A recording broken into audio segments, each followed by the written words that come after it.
Hey guys, welcome to another video. In this video, we will talk about a simple yet powerful concept called dependency inversion.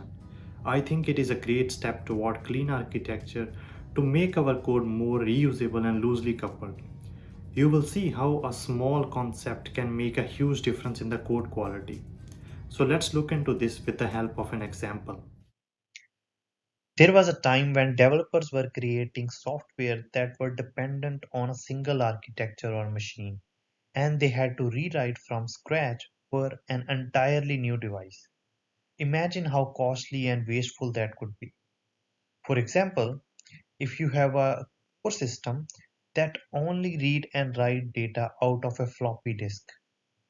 So your core system architecture shape is fixed. It is strictly dependent on the floppy disk. Anything changes, the core system needs to be changed.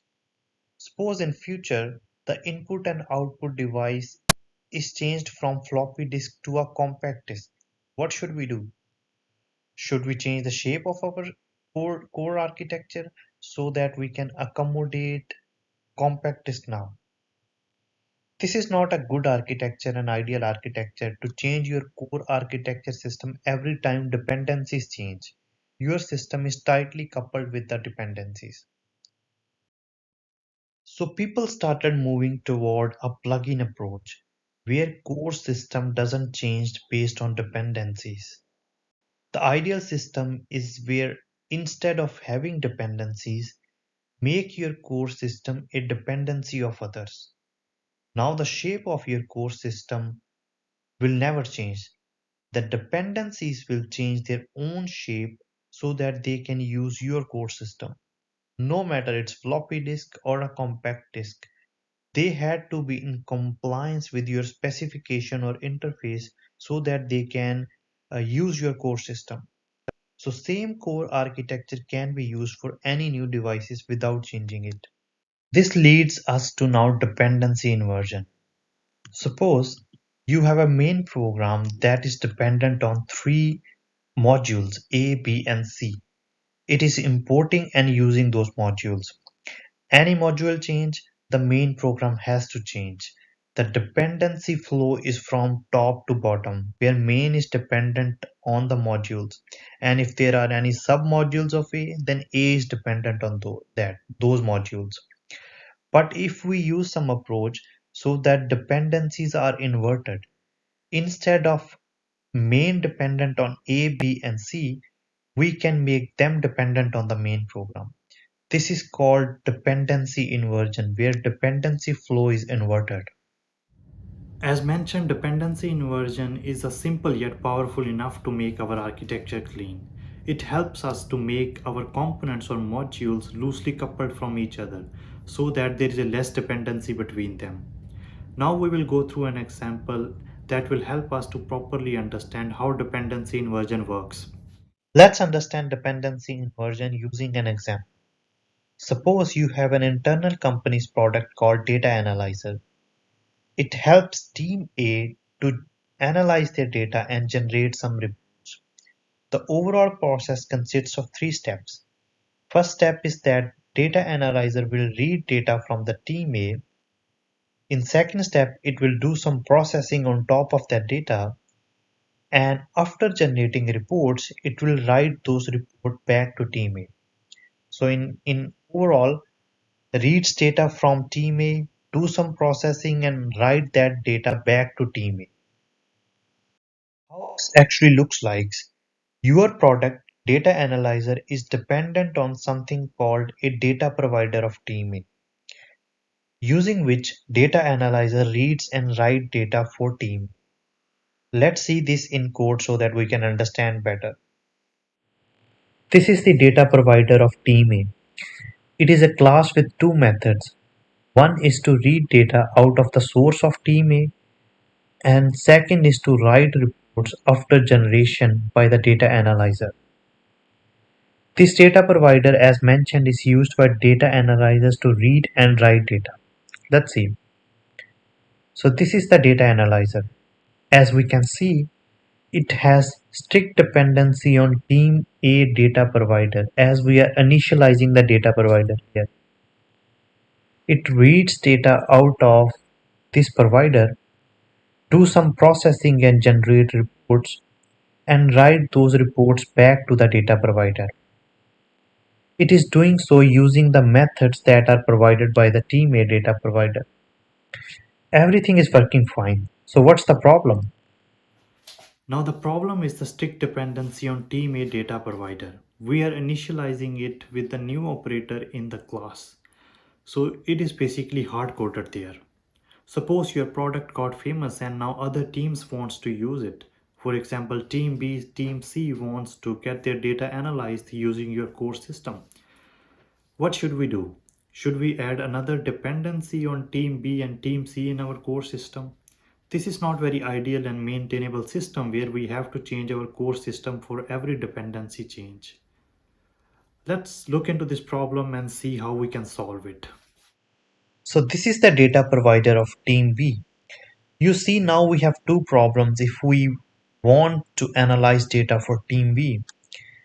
First is that data analyzer is strictly dependent on the teammate data provider.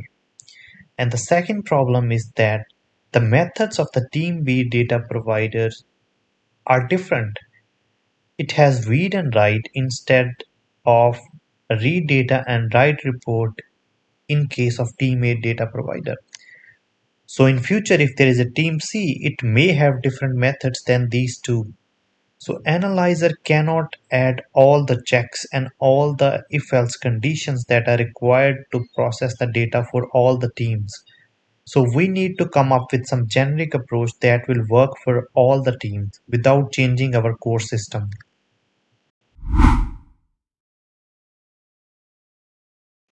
Now what we will do is to remove the dependency of team A data provider from data analyzer. So instead of making data analyzer dependent on team A, we will make it depend on an interface called iData Analyzer. This interface will contain all the generic methods that are required for data analyzer to process the data and generate reports. Let's look into this interface.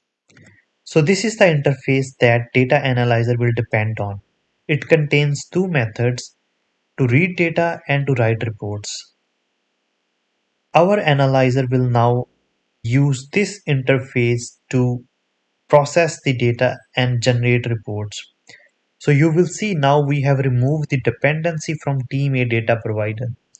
We have a generic data provider in our class now, which is of type iDataAnalyzer. We are getting a dependency in our constructor and assigning that to our iDataAnalyzer. Using this data provider methods, we will read the data and we will write reports back to using the methods that is given in this interface.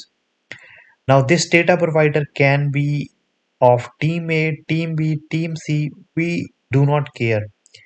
We only care about our iData analyzer interface. Okay, now we have defined the interface and used it in our analyzer. It is time to make other teams dependent on this interface so that they can follow the rules or the specification or interface definition that we are using in the data analyzer. As we are calling some methods using this interface, they need to have these methods if they want to use our core system. So for example, if team A data provider here will implement iData Analyzer interface, and by implementing, they have to define these two methods given in the interface, read and write report. Our analyzer will call those methods to read data and write report to team A data source. Another interesting thing is that interfaces do not exist at runtime. So indirectly, we are calling the team A data provider, but without making it our explicit dependency.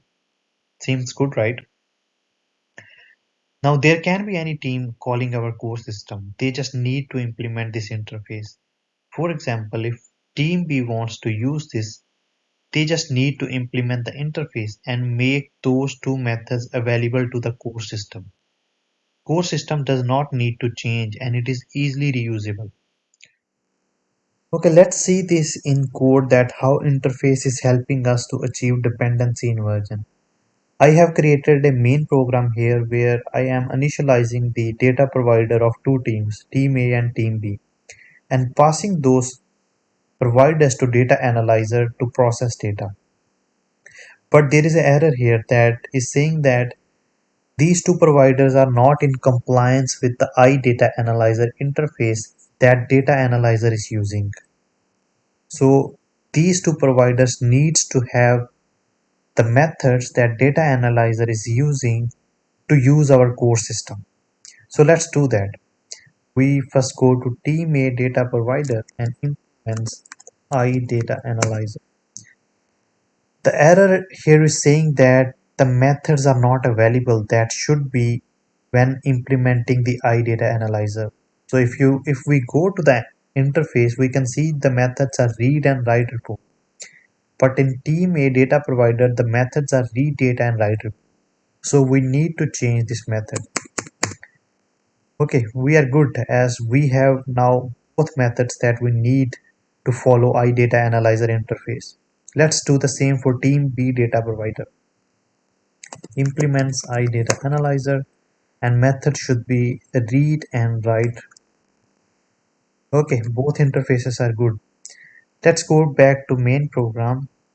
You can see everything is fine now. After following the data analyzer requirements, we are good to use it. Our data analyzer has no longer a dependency on these teams, but the teams are now dependent on the interface of data analyzer, and hence it is called dependency inversion. Another thing to notice here is that we are manually creating objects of team A and team B data provider and also of data analyzer. Ideally, this is not the process that is getting used these days. We have something else that works with dependency inversion called dependency injection. Let's look into that. So now we have seen how we have inverted the dependency. First, the data analyzer was dependent on the team A or team B data provider. But now using this interface, the teams are dependent now on our core system requirements. That is basically this interface. Dependency injection is a way of managing objects in an application and is based on a principle called inversion of control. IOC is only a principle that is all about to invert the control of a system. In our case, dependency injection is based on that, and it means to avoid creating objects manually and use a separate registry or container for that. The registry or container will automatically contain objects for us. For example, we have a main program that we just saw in the code example. Now, instead of this program creating objects for itself, we will have a registry or container that will create objects for us. We just need to mention what kind of objects are required.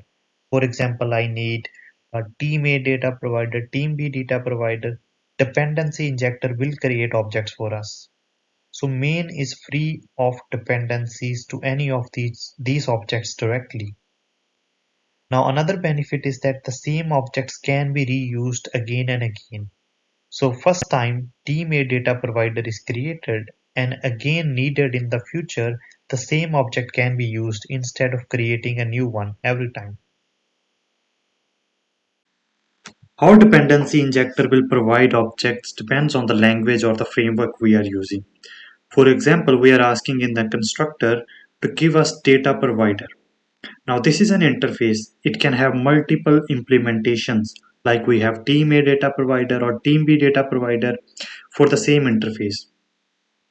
We usually use a config to maintain what implementation to use for which interfaces or annotations these days to tell the explicit dependency.